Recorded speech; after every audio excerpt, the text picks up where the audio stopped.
पालघर जिले में हुए साधु संत हत्याकांड मामले को लगभग 1 साल पूरे होने को है, लेकिन इस घृणित हत्याकांड में शामिल आरोपियों को अभी तक सजा नहीं मिल पाई है, जिसको लेकर साधु संत समाज में काफी आक्रोश है। इसको लेकर आनंदगिरी महाराज ने सरकार को चेतावनी देते हुए आंदोलन करने की भी धमकी दी है।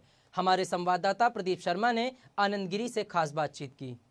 पालघर में साधु संत हत्याकांड को 1 साल पूरे हो गए हैं, लेकिन जिस तरीके से अब साधु संत समाज आगे आकर इस कांड की जांच की मांग कर रहा है, साथ ही अब ये भी आह्वान किया जा रहा है कि अगर इस मामले की जांच नहीं हुई तो आंदोलन किया जाएगा साधु संत समाज द्वारा। ऐसी मामले पर आज हम चर्चा करेंगे। हमारे साथ मौजूद हैं योग गुरु श्री आनंद गिरी जी महाराज। उनसे जानते हैं कि सबसे पहले तो आज प्रेस कॉन्फ्रेंस की आपने, क्या मुद्दा है, क्योंकि जो पालघर साधु संत आज हत्याकांड को 1 साल पूरे हो गए, सरकार द्वारा जांच की बात कही गई थी, क्या कुछ हुआ अब तक? देखिए, बहुत दुखद है। 1 साल बीत गया, लगभग 6 धाराएं लगी, 120 से लेकर के 302 तक की धाराएं लगी है, लेकिन 115 एक्यूज सबके सब जमानत पे हैं और सब जश्न मना रहे हैं। 16 अप्रैल 2020 का मामला है, आज 20 मार्च 2021 है। कुछ ही दिनों में 1 साल पूरा हो जाएगा। अभी तक सरकार 2 कदम भी नहीं चल पाई है। बहुत दुखद है। सभी साधुओं में, हिंदू धर्म के लोगों में बहुत अत्यधिक गुस्सा है, आक्रोश है।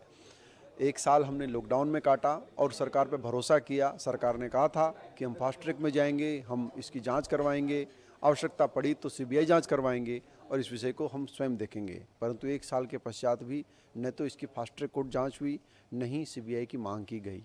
ये अपने आप में बहुत दुखद है और हम लोगों को बहुत आहत करने वाला विषय है। 1 साल होने वाला है, इसकी बरसी आने वाली है। इसकी बरसी से पहले अगर प्रदेश सरकार अपनी जिम्मेदारी तय नहीं करती है तो फिर साधु आंदोलन के रुख से सीबीआई जांच की मांग करेंगे और देश भर में इसके आंदोलन आरंभ हो जाएंगे। महाराज जी, जिस तरीके से आपने कहा कि साल भर बीत चुके हैं, सीबीआई जांच की बात की गई थी, आपको नहीं लगता कि जो काफ़ी समय लेट हो गया है, ये मामला पहले ही उठाना चाहिए था? 1 साल बीत गया है, संत समाज कहीं पीछे है? नहीं, संत समाज पीछे नहीं है। हम जैसे विषय हुआ तब से लगातार दिल्ली से लेकर के यहाँ तक के मुख्य लोगों से, आला लोगों से मुलाकात हो रही है, बातें हो रही है। सब ने आश्वस्त किया हुआ था कि हम काम करेंगे, हम बहुत जल्दी परिणाम देंगे, परंतु सारे आश्वासन विफल होते नज़र आ रहे हैं और अब लग रहा है कि आंदोलन ही एकमात्र विकल्प है जिसके माध्यम से इसकी सत्यता सामने आ सकती है, तो उसी ओर हम बढ़ रहे हैं। संत समाज किस तरह से आंदोलन करेगा अगर सरकार सीबीआई और फास्ट ट्रैक कोर्ट में मामले को जांच नहीं करती? जैसे आपने कहा कि वर्षी से पहले इस मामले में जो है आरोपियों को गिरफ्तार किया जाए, उन पर कार्रवाई की जाए, तो कैसा आंदोलन होगा?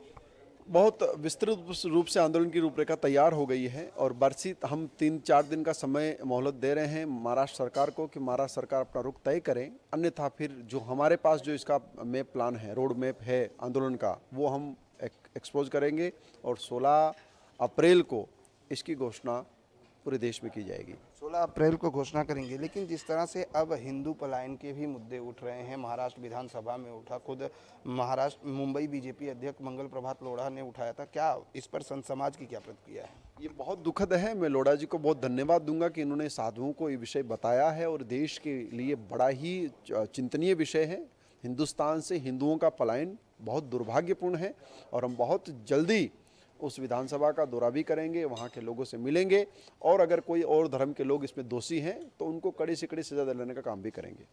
और क्या क्या मुद्दे, क्योंकि जिस तरीके से आपने कहा कि साधु संत समाज की अगर बात की जाए तो कई बार ऐसा भी हुआ है कि कई बार साधु संत जो समाज के अनहित के लिए काम करते, कई ऐसे साधु संतों पर भी कार्रवाई हुई, उनको लेकर क्या कहेंगे?